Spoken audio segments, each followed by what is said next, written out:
stained glass is it's glass that's colored with a heavy metal oxide. For example, gold makes red, 24 karat gold. Silver makes yellow. Copper makes green. Iron makes brown, and you mix all the different chemicals together, and you get different colors. Green would oxidize into, the copper would make green, etc. Stained glass is defined as colored glass used to form decorative designs, but it's also an art form that tells a story to its admirers. The different colors portray various moods that the artist wants to illustrate. Not only the physical, but mental process needed in creating such art is beyond thinkable for many. Stained glass demonstrates the innovative skills and mindset required to generate the beauty that manipulates light into an alluring work, not only art, but also history. This medium for thousands of years has surpassed the barrier of time while it depicts modern elegance and a unique sense of originality. Okay, well, my name's Ron Bovard, and I'm the owner and founder of Bovard Studio Stained Glass here in Fairfield, Iowa. We work on stained glass windows, new and restoration, all over the United States.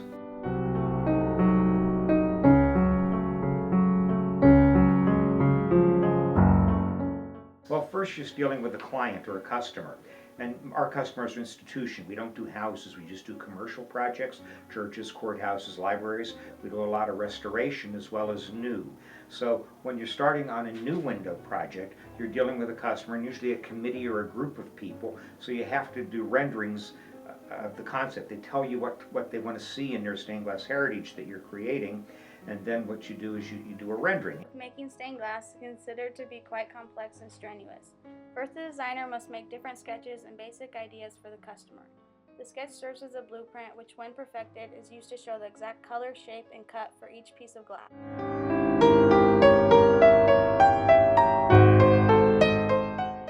And then I can change out, I changed out his head.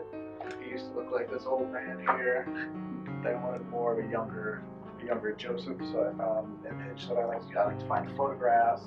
I like to use sculptures. Basically, I'll go through Google Images and look for pictures, or draw pictures, or take whatever I can find, scrap it all together, and try to produce an image in a reasonably fast way to get it back to the client. Them say, yes, we like it.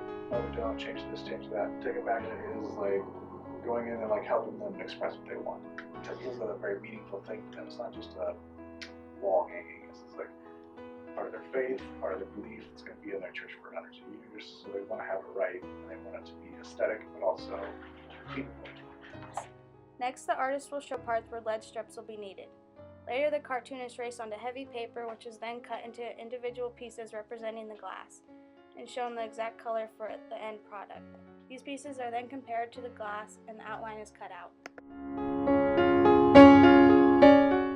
Paint different details on the glass, then fire the glass in a kiln. The painted or stained pieces are next joined together with lead strips or cames. Cames are lead strips with grooves on each side to join segments of glass together. When the pieces are attached together, parts where lead strips are located are then soldered. After this, putty is put into lead strips to create a watertight seal.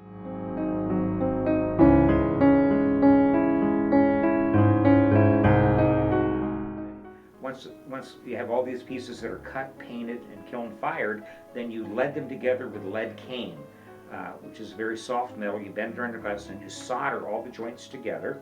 Then once the joints are soldered together, you have a panel, a stained glass panel. Then you take it into the cementing room because you need to pack the flanges, the space between the edge of the lead cane and the glass, with glazing cement.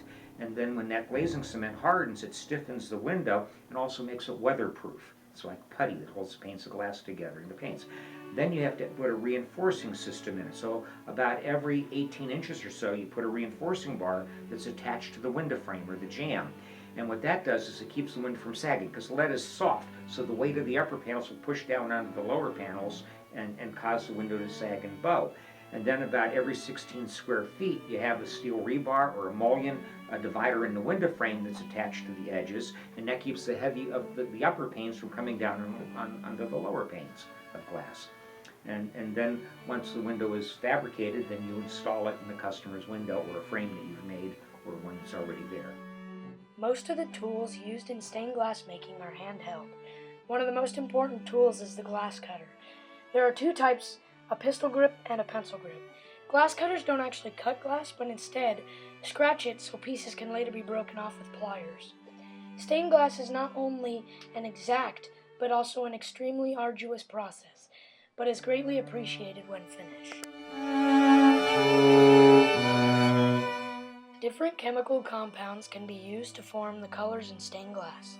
Adding thin layers to the glass can give off iridescent effects and turn them into gorgeous, illuminating shades.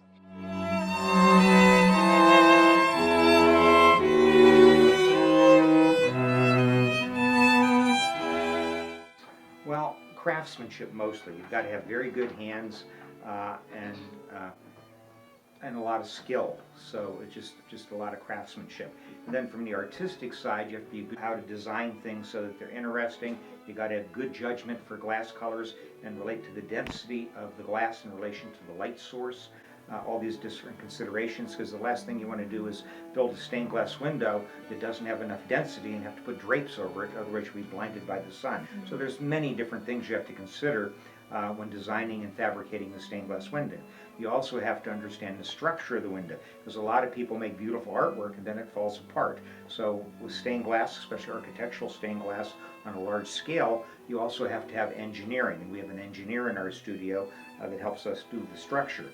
We also make all the frames and glazing systems to hold the stained glass into the different buildings.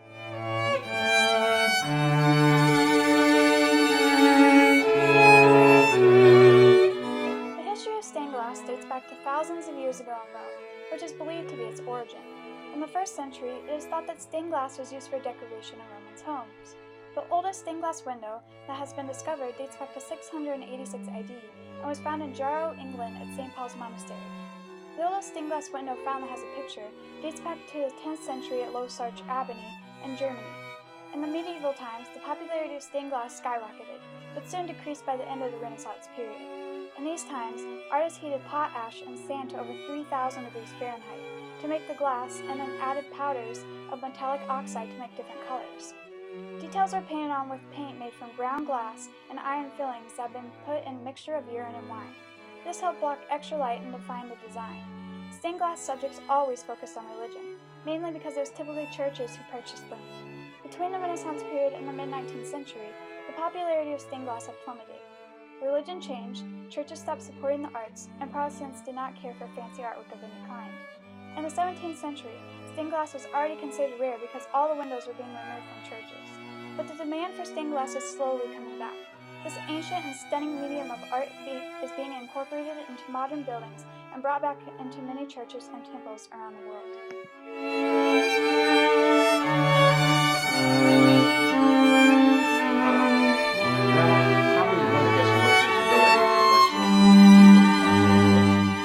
That window is the height of an 11-story building, and it's longer than 2 football fields. And that took 6 months to make, that you can see it on TBN every Sunday in Fairfield, Iowa. In conclusion, stained glass is a work of art and should be recognized. Despite its popularity decreasing, it is definitely making a comeback. Stained glass takes you back thousands of years in a way, showing different scenarios in history. Stained glass is more than just something to look at, but rather a way to express timeless beauty.